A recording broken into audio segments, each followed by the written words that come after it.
Welcome to Writer's Write. I'm Ann Kimbrough, where we do two 25-minute writing sprints in about an hour.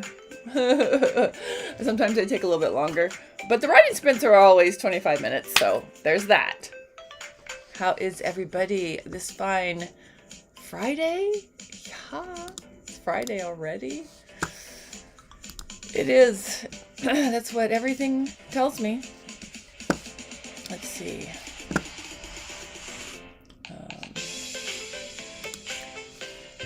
So this is some free upbeat music, it says. Does it feel upbeat? It's from Music Time. It's a YouTube channel.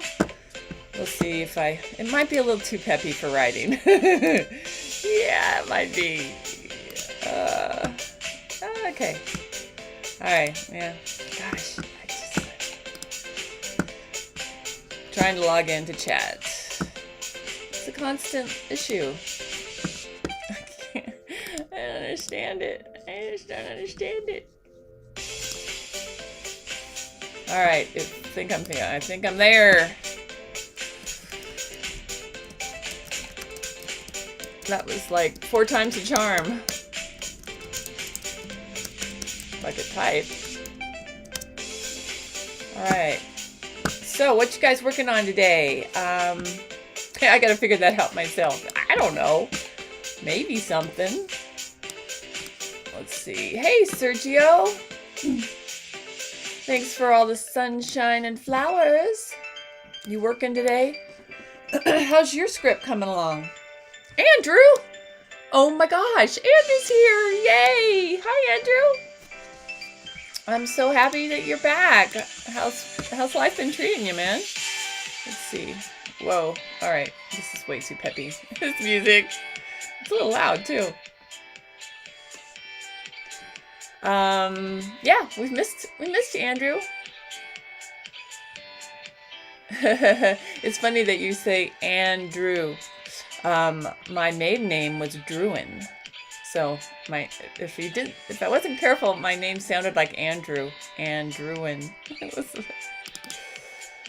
Let's see. I'm gonna see if I can find the timer. I did once upon a time. Well, that's not it. Oh, I think I have to open the timer. The timer always gives me issues. Let's see. How do I find it? Where is my timer? Let's see. Which one worked? I think it was the big red clock. Oh, see? It's already going off. Thank you, big red clock. Did you guys hear that? You can hear it. You can't see it because I have yet to find it on my capture video. Where are you? I need something that says big red clock. Is that what it'll come up as? Oh my gosh, I have like 50 things on this list. If only you could see what I'm doing from this end, you would just shake your head and go, girl, I don't know what you're up to, but get it together. Let's see. I can see Andrew, something's come up, but I can't see it. Busy. One of your bosses had to leave? Oh, medical leave. Oh man, I don't think I worked a single shift that I was scheduled. Oh my god, man, I'm sorry for your coworker, and that you, of course, are the guy that picks up the slack. I mean, I think that's really admirable. You always seem to be the go-to guy. Oh, I think that's it. Was that it before? You can't see this. Why won't it show up?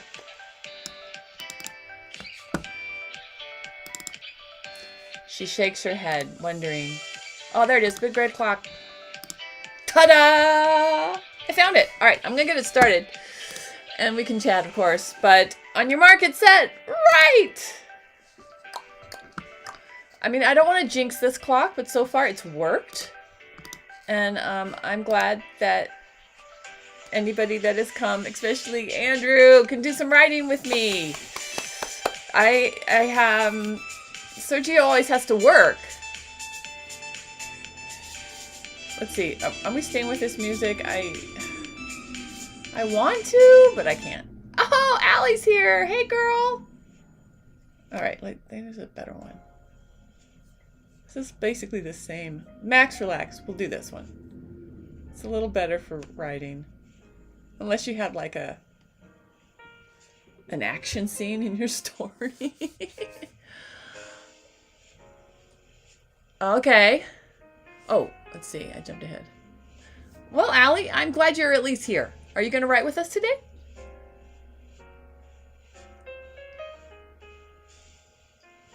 Okay, Andrew's working on expanding his third book. Got to go mine those unused characters. That's a wise thing to do. I mean, especially if I have a lot of characters and, I mean, several plot lines. I'm always just down to the basics with my characters. I still, that's what I should do. I still need to finish doing my notes. I have my edits back for book 4 of my Fit Girls series. So, I mean, I could actually publish that book today was the day I did say it on Wednesday that I was going to see what I could get done by today. I have gotten nothing done as far as publishing that book. No. The movie thing that needed more attention. Excuse me. And life. And podcasting. So, I'm juggling about 3 projects. Excuse me, I can't talk. I'm juggling about 3 things. So, and I probably have like 4 or 5 others that need my attention if I did anything about it. Tying up subplots. Allie, I'm glad you're studying. Good. Steady. All right, we're going to focus. We've got 22 minutes left on the clock at the moment. Let's get some work done, and we will chat at the break. I am going to do a shout out to... This is Max Relax. Is our background music. I cannot type back.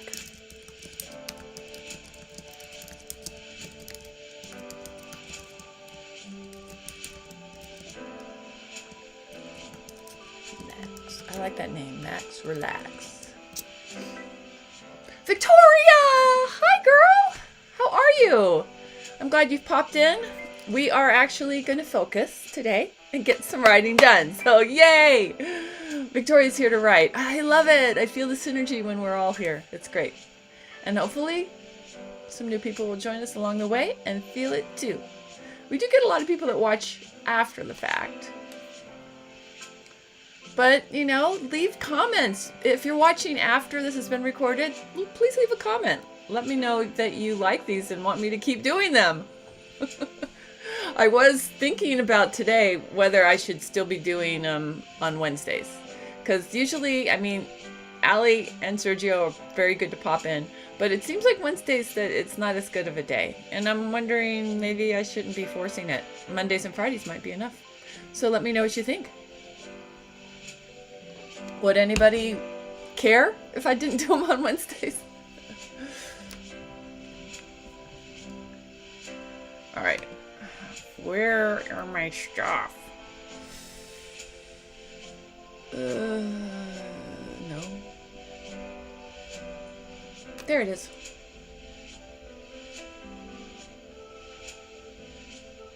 Now I gotta find where my notes are. There it is. There it is. All right. I'm going to revise stuff. Edits. Make some edits. That's always fun to do when, your eyes aren't quite awake yet. Oops. Don't fix that. I got to see where am I at? Where am I at? Stop. What is going on? All right. What do you think? Don't leave you. Well, Allie, right now, most of the time, it is just you and me. I should figure out a way to just get you on. I should make you come on air with me. How about that? I would seriously think of doing that, except I know the logistics of that are a pain, so I would not do that to myself or anybody else at the moment. So I'm just teasing. 1, 2, 3, 4, 5, 6, 7, 8, 9. I am. All right, I am in the right spot to edit. All right, everyone's writing. Allie's studying. We still have 19 minutes. All right.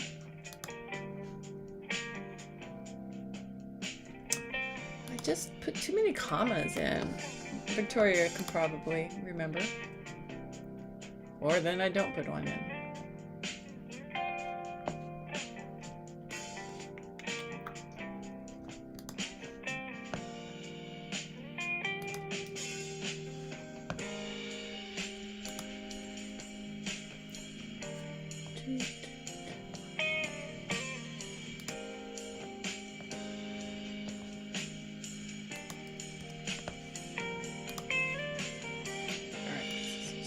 Slightly too small.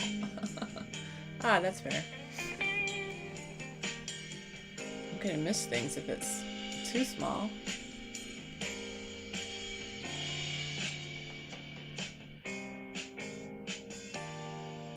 Show, don't tell.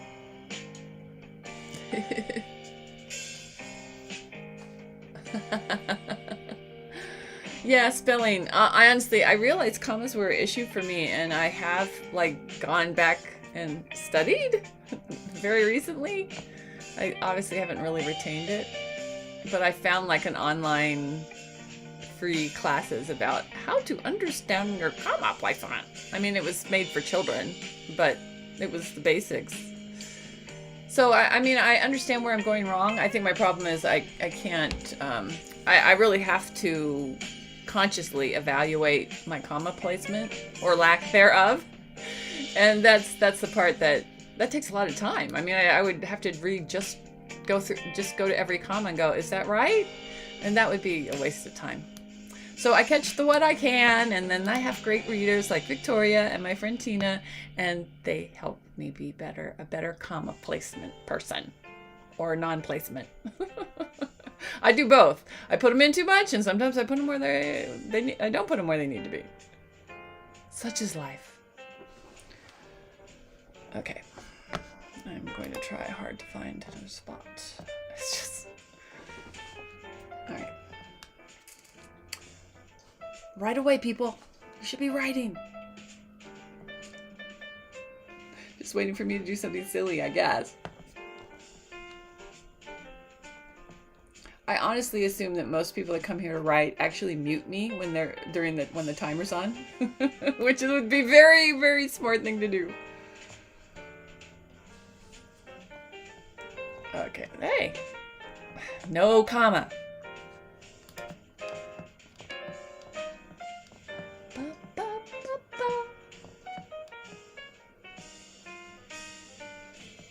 I should make my own channel of background music, because this is all the same music, so it's obviously free music out there that you can use.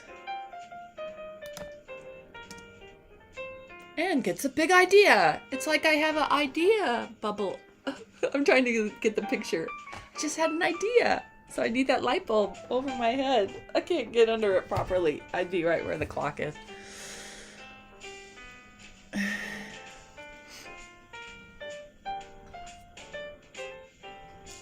What's a neurodivergent person? Oh wait, I need to move this box over so I can read it. What's going on? Alright. Oh. That's true. I definitely do. I don't have any idea what neurodivergent means. Is that the way to say mental? I will Google it. But yeah, I definitely do put some commas in where I think they belong as far as speech. However, I think my biggest problem is knowing where the times that you should use a comma with but and the times you shouldn't. And what I've learned is that you do it when what comes after is by itself, because standalone is a complete sentence. So I think that's the thing, that I don't take the time to stop and do that. So my inclination is to use a comma with a but, just because I never learned it right. ADD, oh, ADHD. Well, I'm really not that. Yeah. But Allie knows it. No, I'm not ADHD. I'm more lazy about learning it. I did not care about grammar for anything when I was a kid. And, that's where you ingrain these things in your existence. So, yeah, maybe sometimes I do put them where I think they belong based on sound, but I actually have learned enough. I feel like the places I put them where they don't belong are usually accompanied with the word but. And I don't like to use them around the word and, because I don't use them when you have the three. I stopped using them because it used to go before the and. So I don't put them in before an and where they should go. So those are the two things I'm noticing about what I'm doing wrong. So I'll learn. It'll just be slow. I do find that fascinating. I don't know. Sometimes I decide I'll just use a comma where I want. And then other times I'm like, well, I should use them less because I know I'm using them wrong sometimes. So now I feel like I've gotten to the point where it's half and half. Sometimes half the time they shouldn't be there and half the time they should. I have improved. I don't know if Victoria will chime in on that. She hasn't read anything lately, but I did take a moment to try to get better at it because I'm publishing books. I should know this.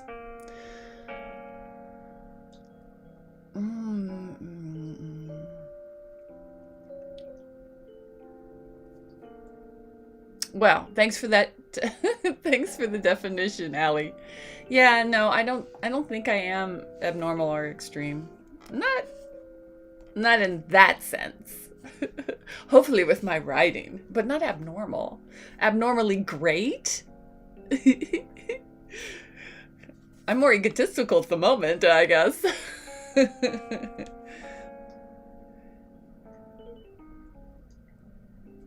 Yeah. Zing!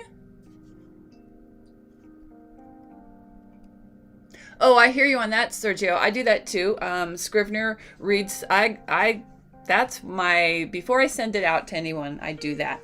And of course, that is because you're reading along with the computer and it's reading it out loud. You definitely catch a lot of words that are not the right words because you can hear it and you're looking at it. And it does give you time to contemplate the commas, but because it does read slow, although you can adjust that. But I gotta say that is a great tip, and that is definitely something I do. I have to do it. I find it's my best way to edit because still the problem is I think I would be a much better self-editor if I let something sit for maybe several weeks, but I never do that because I want to get it done. So when you know what something says, your brain easily tricks you into it being correct on the page because you're reading along. I mean, it's not like I've memorized everything I've written, but my brain knows how I write, so it will substitute something that isn't there. So you'd have to really, I don't know how long it would take. I've never tested it, but I'd probably a month, maybe. I don't even know if a week is enough because, yeah. Anyway, we do what we can do, and we have people to back us up and fix our errors in grammar.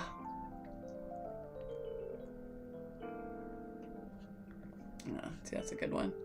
There's a good catch. It's not necessarily wrong, it's just not needed.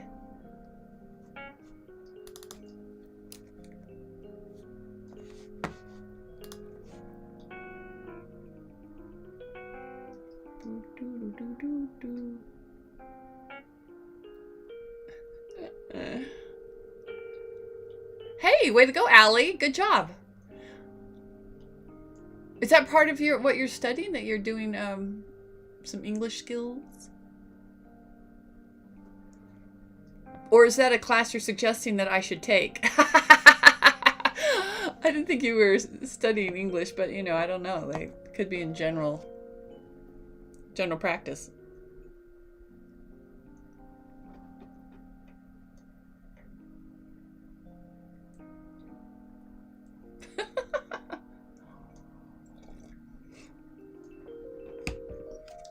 Filters. Oh, All right, I'm focusing. If I can find another error to fix in my... Oh, there we go.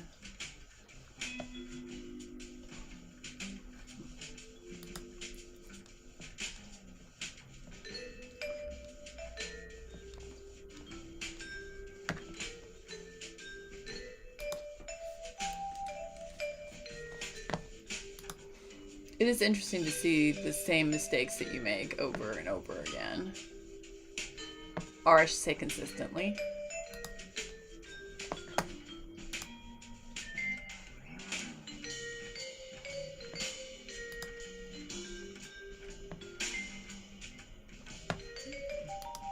Oh, she added a comma.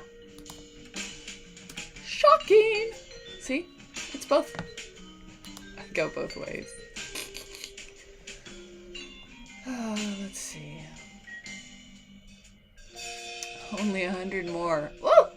Well, you just started. You'll be fine in your studies. And then you'll be a lawyer. Or do you have to say barrister? I don't know where that weird sort of accent was coming from, because you're in jolly old England.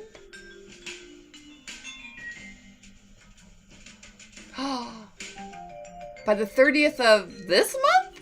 Hopefully not this month. That's true. Trevor Jones, hello. Do you write your...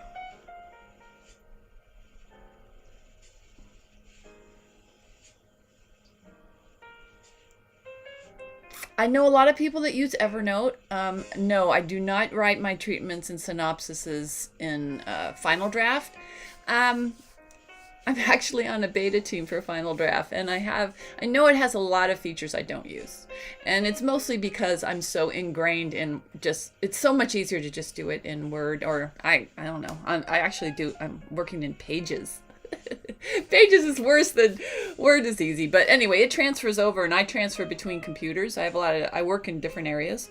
So I do everything in some kind of Word document when it comes to synopsises and treatments. One reason is that it's easier to share with others that way. Very easy, of course, to make it a PDF. Not that you can't do that in Final Draft. I find Final Draft has some formatting that just doesn't make it simple. Like you have to think around it, and I don't have to think about it with Pages or Word. So, and a lot of times I'll add pictures. Some of my treatments, definitely lately, have pictures because I'm doing a true life story. So there's pictures of the actual people. And in that case, I wouldn't, I don't know if Final Draft, it can probably enter an image, but I think whatever works for you, you should do it. I don't use Evernote, and I've known a lot of writers that love that, and that's great. I actually write my books in Scrivener, and I would not recommend Scrivener if you don't know it. If you know Final Draft and you like it, you could write a book in Final Draft also. They have templates for that.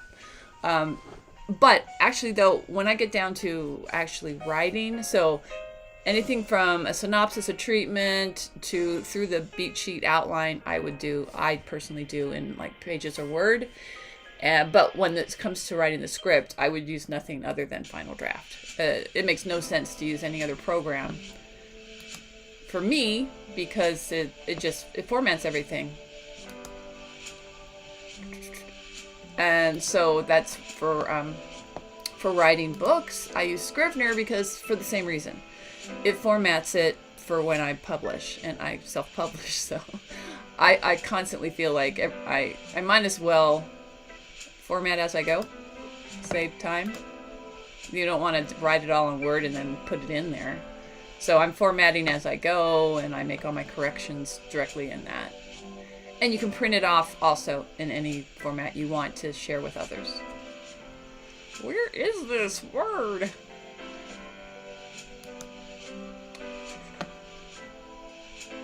Oh man, this is... that might help me find it. I think I've passed it. Oh, there it is. I had not passed it. No comma. See, there's more no commas. I just have to find a way to consider commas more when I'm writing. But I hate to stop the flow, you know? You're in the moment.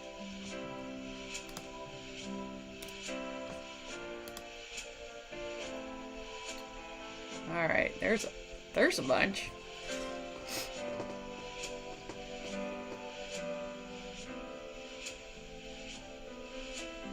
Ah, Trevor's in London! Trevor, say hi to Allie. Allie's Londonish. She's in that vicinity. She's not in London, but hello? Boy, is it dinner time where you are? It's breakfast here. Well, yeah, it's breakfast. 8:28 a.m. What kind of scripts are you writing, Trevor? I'm glad you found us here. We have a wide range of different kind of writers. Obviously I write screenplays and I write my own books. This is one of my journals. There for a while I got into just doing these, I call them, well, not me, everyone calls them low content, because they're journals. They're basically things you have to fill out, so they don't have a lot of content. But they're useful if you like that kind of thing. It was actually a way for me to test being able to publish my own stuff.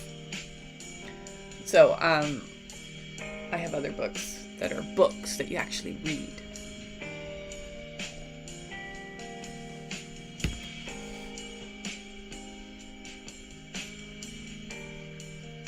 Yeah, so do you see that, Trevor? Do you know where Blackpool is? Is there a Blackpool in Blackpool? You wonder, what caused that name to be that name? Oh, I was just the other day watching Escape to the Countryside. I love that show. I love that show. I love the buildings because I like House Hunters, International as well. But, House Hunters at some point, they go to certain places in America and you know what the houses are going to be like. I like shows of the international versions or Escape to the Country because you see some houses that they're all unique, and I love the old ones especially are just amazing. And the views, I always want a place with a view. Nah, it doesn't really happen here. I mean, I have a view. If I stand here I can see some mountains and I can go out on the little patio and see stuff, but it's not the same. I'd like big picture window with a view of the countryside, rolling hills, or ocean in the distance. That'd be really cool. So all I have now are TV shows to take me there. So I hope you guys have views. Yes, Trevor, Sergio is telling me to remind you and anyone that if you want to catch me live, hit the notification bell down here somewhere. And that way you'll be alerted. But you can pop in anytime. Oh, Allie said lawyer. See, Victoria agrees. She's also a screenwriter, Trevor, so she works on Final Draft. Well, I know there was it Movie Magic? What was it? There's another one that people use, and Hollywood uses Final Draft. So it doesn't matter. I mean, you can always share it, but if you want to share with somebody, you want to write with other people, Final Draft is usually the best bet. Tea time. Oh, there you go. I love that. Well, it's almost a break, and I'm going to have coffee time with my Keurig. I like to make coffee with you guys. Oh.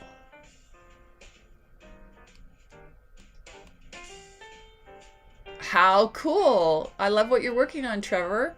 So are you adapting a computer game for somebody else into a movie? That sounds really fun. I love adaptations, and your sitcom series is very exciting. I don't know High Maintenance. Is that a British show? I know Community. So I mean, I understand what it's like. So fun. Hey, our timer went off. It actually worked and it kept time. All right. Groovy. So let's make some coffee. What do we want to chat about before it's time to write some more? What am I drinking today? House blend. Starbucks. The coffee, the people that put cough into coffee. No, I don't know what I'm saying. But I know what I'm brewing. Ta-da! We'll listen to our ASMR coffee sounds as we sit back and enjoy our little moment of respite from writing so diligently, or editing, or outlining, whatever you're doing. It all counts in my book. It all counts. Oh, you did? Oh, let's see. Oh, I gotta read up. The black pool of water was known as La Poule. Some French dudes named it due to how the peatlands in which the stream ran through discolor the water. See, there's always a reason. People need reasons for names. I love it. Thank you. Now you'll just be able to tell people that without them even asking, and they'll be like, "Wow, that's so random. Why did you bring it up?" And you'll say, "It was 'cause fan. Some American had educator." Oh, yeah. Yeah, I mean, I hear you, Trevor. You gotta find what works for you. That's true. Scrivener. So Scrivener can do. It tells you it can do. It can do scripts, but I wouldn't use it for that. Just like I wouldn't use Final Draft to write a book. So sometimes it's really good that certain programs do what they do. To me, Scrivener has such a huge learning curve. It's brutal. And I had to pay for a course about how to learn Scrivener fast because it's so hard. But, so I do not profess to be an expert on it, but I've learned what I need to publish a book. And Final Draft, though, I know Final Draft pretty well. And I always have wanted. I have a writing partner, so we've tried to use the writing feature, but it doesn't work for us. I write most of the scripts, and we discuss, and I'm the writer, but we're the writers on it because we discuss it, and he's more the visionary, and I just interpret some of what he wants in the script. So having just me do all the typing works for us. Everybody's got to figure it out for them. St. Anne's Parish. That's boring. It's not boring if your name is Anne. Got a few hundred words in. All right, Andrew, somebody's working. The rest of us are just talking. But it is 5 after, and my coffee's ready, so I can get you guys working again. The smell of it. Oh, wait. I have to go to my fridge. Oh, you can't see it. Wait. I will move the timer for the time being. Now you can... And this is in the way too. All right, I'm messing with everything. Now you can see my little red fridge that I only turn on in the morning because there's my creamer. It's like highly indulgent and stupid, but it does keep the creamer cold, and that's beneficial. All right, let's put the timer back. Oh, I moved everything. Did you see that? Of course you saw that. All right, how did I click on the whole screen? She don't know what she's doing. All right, I am going to get you writing again as I tend to my coffee. On your mark, get set, write. Whoa, almost knocked the coffee off. That would not have been pretty. Let's pour. Am I pouring? I would put my finger. That's a lot of cream, man. All right. I hope you can drink along with me. Let's see, if it's tea time in the evening, I would put a little something into my Bailey's. Does Bailey's go in tea? I guess it could go in anything you want it to go in. Oh yeah, that's a lot of creamer. Anyway, cheers. Oh, Blackpool's northwest to... Oh, okay. I'm trying to directional think that.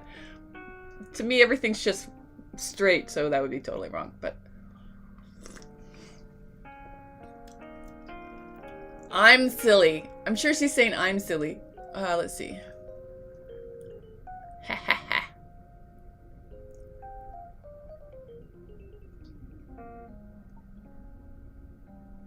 Oh, well, that's cool. Let's see. When was the last time I was in England? It's been a minute. Sadly. My son had a class that he took in Manchester. How many years ago is that? And actually, it was going to be such a fast trip. I told my husband he had to go with him. I've flown that trip, and that is not traveling. That's a long trip. That's a long one. So yeah, I'd have to say the last time I was in England, and London specifically, which I love London. It was so much fun to be there because it was when I was living overseas. So it was on my way coming back to the States. And it was so fun to always go to England because people spoke English the proper way. Uh-oh. Okay, don't do that. Anyway, yeah, when was that? When was that? I'm going to date myself, but it was back in the 80s. I think it was in the early 80s was the last time I was in London. But oh gee, I just lost my space. But I had a lot of fun on a high school trip in London because I was living in Italy. My dad was in the military, so he was stationed in Naples, Italy, and I was on the Model United Nations team. And so we went to The Hague and did this whole thing. But in going, we went through London. We flew to London to get on some sort of boat to take us to The Hague. So we got to be in London going and coming back. So, of course, there were a bunch of group of kids that went and saw some stuff that they weren't allowed to go see, some X-rated movie. But me, being the writer of me and loving theater, I roped in a couple of friends and we went and saw a West End show. We saw two things, I think. It was so much fun. And of course, then it turned out that everybody else got in trouble except us, and so that wasn't good because we were like, why can't you be more like Anne? So everyone was like, Anne. Luckily, they liked me, but it was one of those moments where I was the good one. Little did they know.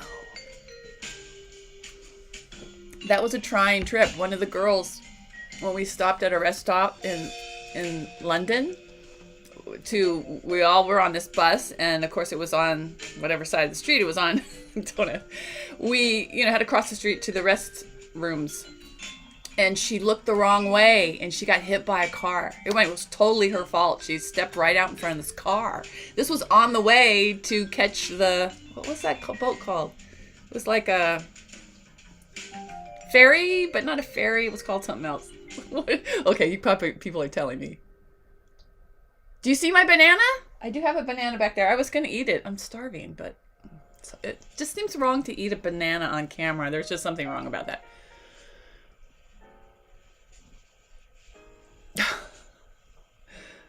Oh no. Well, gorillas eat bananas with the peel on, but they're smarter about it. It probably has a lot of nutrients in it.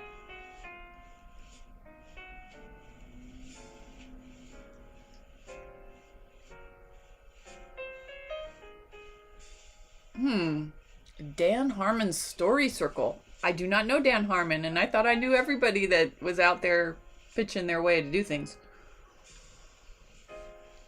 Let me see. By the way, the girl got hit by the car. She was okay. Luckily, you have universal health care, and they rushed her to the hospital, and she was just banged up a little bit. And we still made the boat. They had to hold it for us, though. We were quite the celebrities arriving at the last minute. Let's see. Dan Harmon. I'll have to look into him. My feeling is, I don't know. I think whatever helps you get your story out is good, as long as you know how to actually craft a screenplay. There is a certain point where you can't just do what you want. You still need to hit the act structures. You need all the turning points. The right things have to happen in the right sections of a screenplay, or it doesn't make sense. And that's because all of us have been conditioned what happens in a movie. Even someone that isn't a writer could see a movie that something's off. They won't know why it's off, They won't know. Maybe it harkens back to someone not putting the first act turning point like 20 pages in or whatever. But they'll know it's wrong and off because they've been conditioned where things fall in the story. So they know when it's running long, even if they don't know why. So I would say, oh, wow, I'll have to check it out. On HBO? Oh, I have HBO. I could definitely watch it. Oh, okay. So Dan Harmon, does he also act in it, or is he just a writer, creator? Well, if you're writing that kind of script, I would say that's probably his advice is probably spot on. I have written some television stuff over the years, so I'm familiar with the structure. But, you know, it's, I don't know what he's teaching you, but most TV shows, and I'm not, half-hour show might be different, but an hour show, they're like at least 5 acts. So I would think whatever you're writing, you need to make certain you're following the act structure properly. Because there's all those, when you're talking television, each act has to have a cliffhanger and all that. So whatever he's teaching you is probably spot on for what you're writing. So I wouldn't necessarily say yes or no. But I'm unfamiliar with it, so I really can't. I'll have to check it out on HBO, though. High Maintenance. Sounds like a woman. All right, I'm going to try to find some more. Let's focus. 16 minutes. Actually, almost 17. All right, where is this? I was scrolling and I unscrolled where I was. Not smart. Not smart. I'm just like looking for some word that's at the, what is that word? Stop. Seeing the look of determination. That's what I'm looking for. Please don't steal that sentence. I'm joking. You can use it. I'm sure it would be in a totally different context. There it is. I found it. I'm back.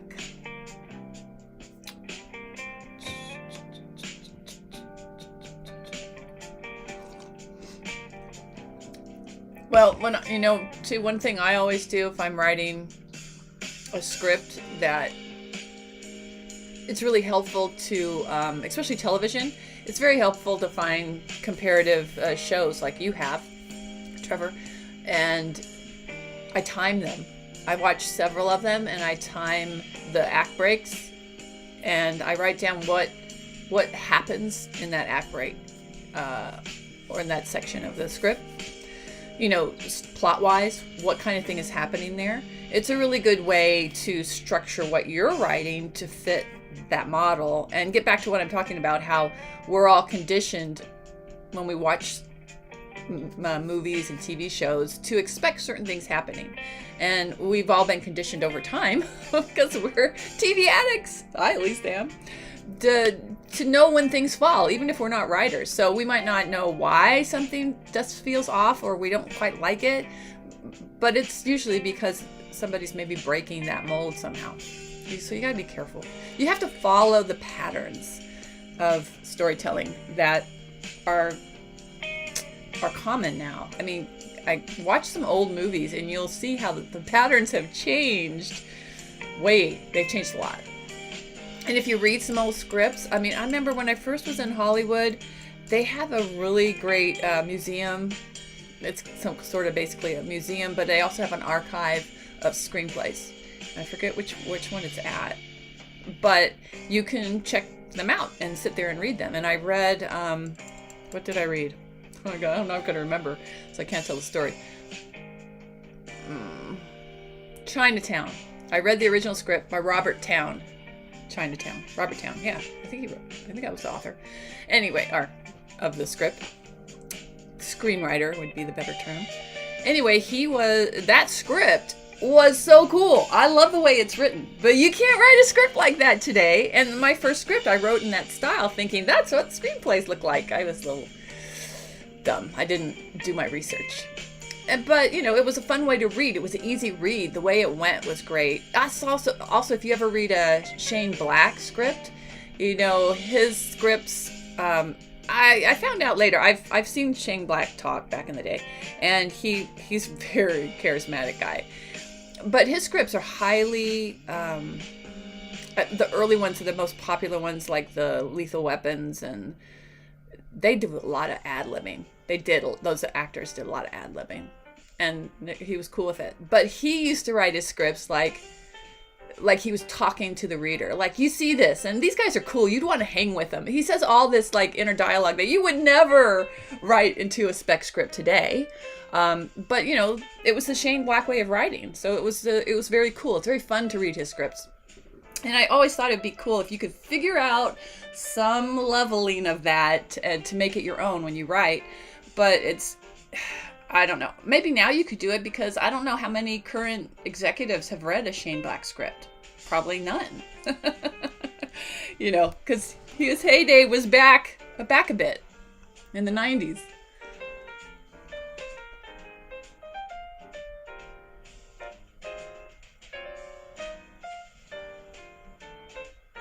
I do like story mapping, so I've seen that. I've used that. That's been around before Dan Harmon was doing stuff.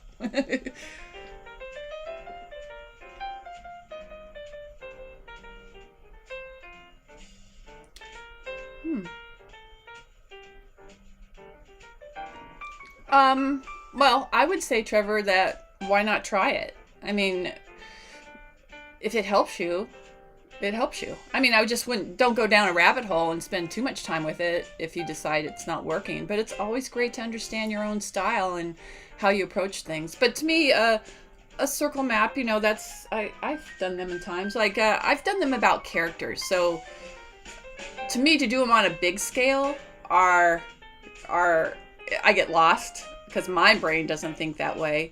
But, you know, you do the circle and you put in the character's name, and then you have all these offshoot circles of their character personalities or their desires. And I've tried all that. So I'm saying try it. And to me, that's the thing about screenwriting or any kind of writing, is that you should test out a lot of different styles as you hear them from other people. And then you'll make your own style based probably a little bit on this, a little bit on that, and a little bit of what you make up in between. So yeah, why not? Why not test it out? Just don't let it derail your progress, your forward progress with your writing. That to me has always been my goal. Is I'm willing to test out some things. I just need to make certain I keep my forward progress with completing projects happening. So. Some people like to put cards. I like whiteboards. I have a lot of whiteboards. You can't see them, but I got a bunch on this wall. And then I have a bunch that are just loose. And then I have one huge whiteboard that's downstairs. And I like to write a ton of things that I'm thinking about.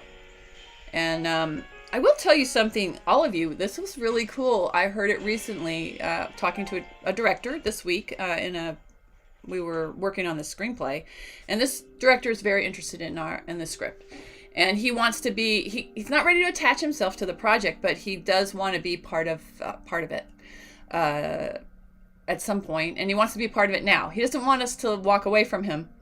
He would be great to attach, but so he's like, I want to see your beat sheet when you have it, which is, you know, the outline. But he said this really cool thing that I've just never heard anyone put it that way. But for him, when he's looking for the story, because one of the things when we pitched this true story, people wanted to know what the inner story was. We heard that from two sources, and it was like, for my partner and I, it was sort of a hard thing to hear, because it's like, well, we've pitched the whole story. It's a true story, and it's very unique. And so it's like, well, what's the inner story? Because we felt the inner story was pretty clear. But I guess at some point, it is even though it's a true story, it does fit into a certain genre. And I guess what they were saying was, how is it different than any other film in that genre?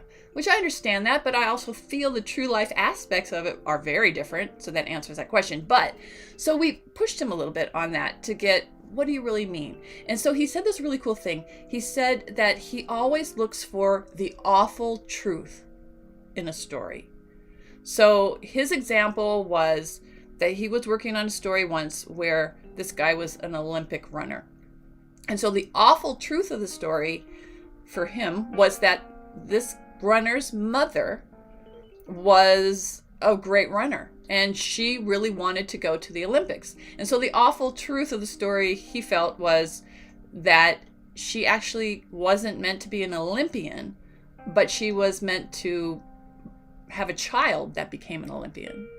So I don't know if that helps you, but to me it was a different way of looking at sort of the inner story that you're telling.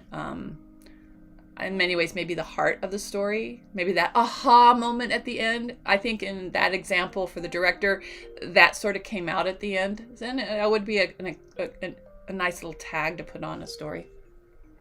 I personally, after he told it to me, I was like, I don't know if that doesn't sound to me like it's the true awful truth, because that's the mother's awful truth. But how is that the main character, the actual Olympian runner? How is that his awful truth? But anyway, it was a good example of what he was asking for, and I could really visualize and go there and understand what he meant. Hey, Allie, you're making progress! Yay!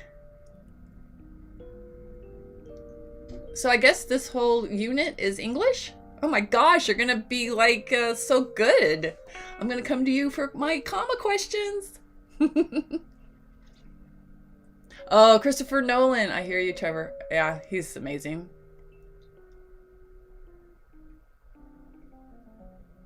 Yeah,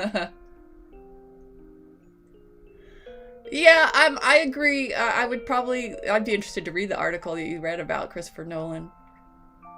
I would say his movies, I think he's a great genius, but I don't know if he's always, all his movies to me aren't alike in the sense of how that they're able to tell the story he wants to tell. Like, I really liked Interstellar.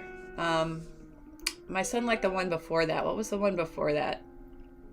With the spinning top.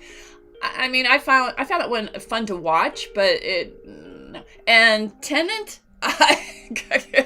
that was during lockdown. So I have to say that I went to see Tenet at a drive-in theater just because it was during lockdown and it was allowed and it felt like we were getting out.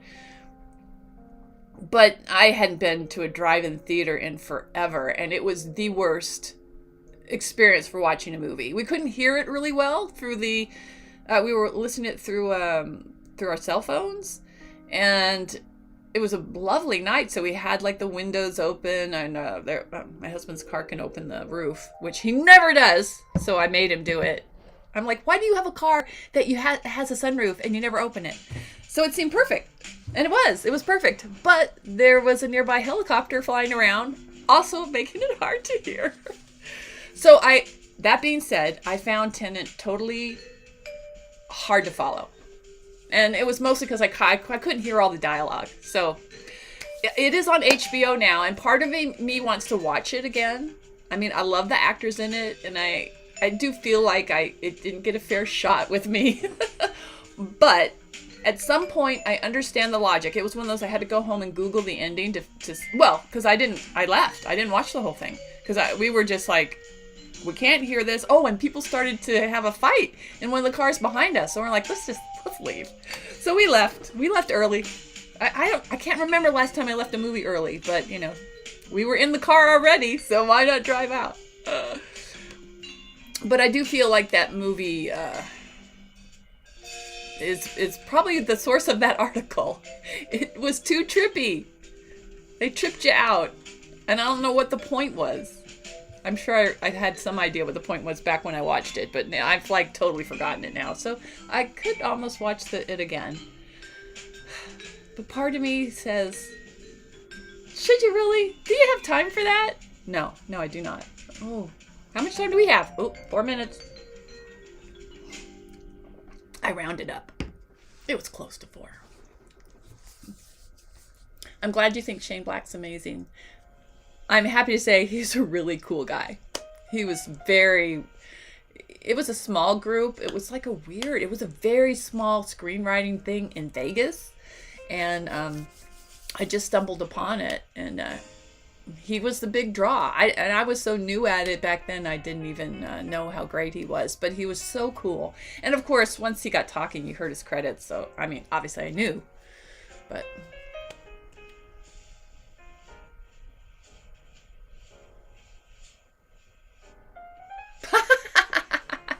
Allie, that sounds so great. Yeah, I feel like so many people. I mean, that's obviously a fictional thing with the zombie, and he couldn't make the Olympics, but he had made the Olympics.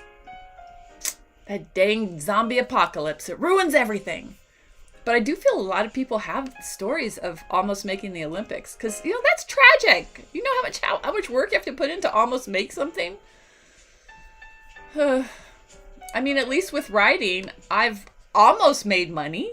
I have actually, over the years, made a bit of money. Writing, screenwriting mostly. But you take it as a career, and you can't really call it that. But it's not one and done. It's still possible. I always, at any given moment, I have several projects that are out there, and only one of them has to go, and suddenly you're like, I'm a success!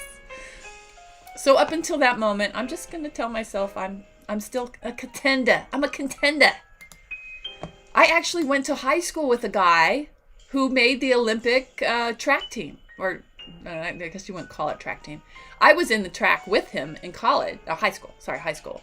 He was a really cool guy. At the time he knew me, he would not know who I am now. But I, of course, remember him because he went on to be on one of those 4x4 relay Olympic teams. And they won the gold. So I was on a track team with an Olympic gold medalist. Just saying. Does that elevate me? Not really. He was just really good.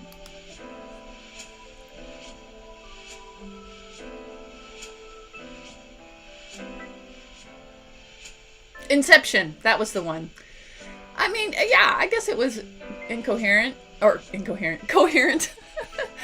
I just didn't, you know what I didn't like about Inception is they didn't stick the ending. To me, any movie that doesn't sell me on the ending fails. I mean, I don't have to like the ending, but they need to convince me that there is an ending.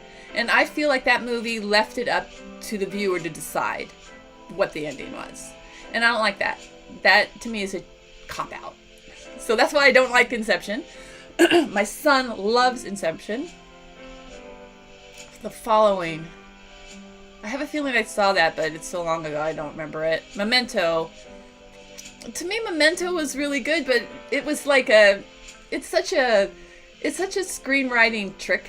Let's do a movie backwards. I mean, to me, that's why it's cool. So I don't know. It's a movie. I guess it's good.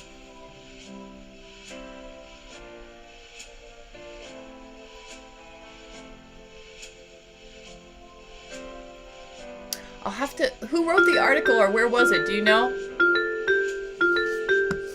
Aw, thank you, Allie. Hey, I like this tune. Was it always making that tune? I don't know. All right. We did it! 2 writing sprints. Or at least Andrew did it. Right, Andrew? And maybe Victoria were writing? I was talking. I used to come here and I used to write, but it's much more fun to talk with you guys. So that way when I'm done, when our sessions are done, I go and write the crap out of life because I'm not doing it here where I'm supposed to. I did actually take some notes, incorporated them. I'm still trying to think, will I be able to publish this book next week? I should. I mean, I should have already be waiting on Amazon to be approved. Hey Trevor, thanks for joining us, by the way. It was nice to see somebody new. I hope you can come again. And do like it and hit the notification button so we can say hi. I know it's always in the evening for you guys, so is that harder or is that easier? I don't know. Allie, always hearts to you too. Thank you for coming. You studied. Very good. Andrew, I was so glad that you could pop back and see us. Sergio, you're always wonderful for popping in to say hi, because I know this hits you at a time of day when you are working. And Victoria, it was so good to see your name pop up too. I hope all is going well on your project. She's got a big, exciting, is it a TV series? Yeah, it's for a faith-based TV series. Thank you, Allie. Yeah, my goal is to just come here and spread the love. You know, I was thinking that is sort of our top secret mission here, is to spread that writing, synergy, energy, whatever you need. I mean, we all have it in us, but I feel it's bigger and better when we come together like this and share it. Like I said, it jumpstarts my day and makes me much more productive after I leave you here. I go and I basically write all day. I have my breaks, but I've never pooled it together. But I have multiple projects, and I'm always pushing them to completion, and I do complete them. So this always inspires me. So thank you. Let's see. Unit 3 done. Woo woo. All right, guys. I'm gonna let you go out there in the world. I'm getting my hair done today. Ooh ooh. Not that you guys would know, because I always wear a hat. But in the real world, I don't go wearing a hat all the time. I just hate how I look without a hat when I'm on camera. So, I wear a hat. Anyway, I'll check you next time. I must go get beautiful for the few people that see me every now and then, IRL. We do have a limited world of people viewing us. It's sort of like at some point we're like, why do I care? Like, not even a handful of people see me in a week, usually. At least not people that care how I look. I digress. Oh, thanks for that. See, they were talking about Tenet. Thank you, Trevor, for that. The name of the article. I'm gonna, let's see. Can I copy it? Oh, I can. Oh, it's on YouTube. Copy. All right, I want to check that out. I love that kind of commentary. And yeah, and since I had feelings about Tenet, not cutting it. But like I said, I did not see it in the ideal situation. But, you know, when you can't hear it, you look over, your husband's asleep. You're like, and people are fighting behind you. You're like, hey, it's time to go. Yeah, time to go. We've finished this experience. And I will never go to another drive-in movie. I'm sorry. It sounded so much fun. It's paled in comparison to when we did it a long, long time ago. Ah, the good old days. We'll make new good days, right? Anyway, we're going to write our way to happiness. We're going to express ourselves through word. And I hope you guys come back. Have a great weekend. Right now, I do these shows every Monday, Wednesday, and Friday at 8 a.m. Pacific Standard Time. If you can join me again, please do. And I am going to take like a little soft poll. Should I still be doing it on Wednesday? Do you guys really care? Inquiring minds. Let me know. Anyway, take care, and we'll catch you on the Monday. Yay! Yay! Oh, sorry, my car stereo? Yes, I knew you could do that, but I did not want to sit around and run down my car battery. I was concerned about that. So we ran it through our phones. Because you can listen to it on a radio, and I could get an app on my phone. Anyway. Allison Ricardo! Rick, let's write together. Hey, Alice and Ricardo, are you Rick? Is your name Rick? Or Alice? The picture's a guy. I don't want to call you the wrong name, but Alice and Ricardo, yes, join me again on Monday when we can write together. I do 2 25-minute writing sprints in an hour, and the hour is now up. So I'm going to let you go, but I hope you can join me again. If you hit the notification bell, you'll be alerted when I'm live. But it is every Monday, Wednesday, and Friday at 8 a.m. Pacific Standard Time. Happy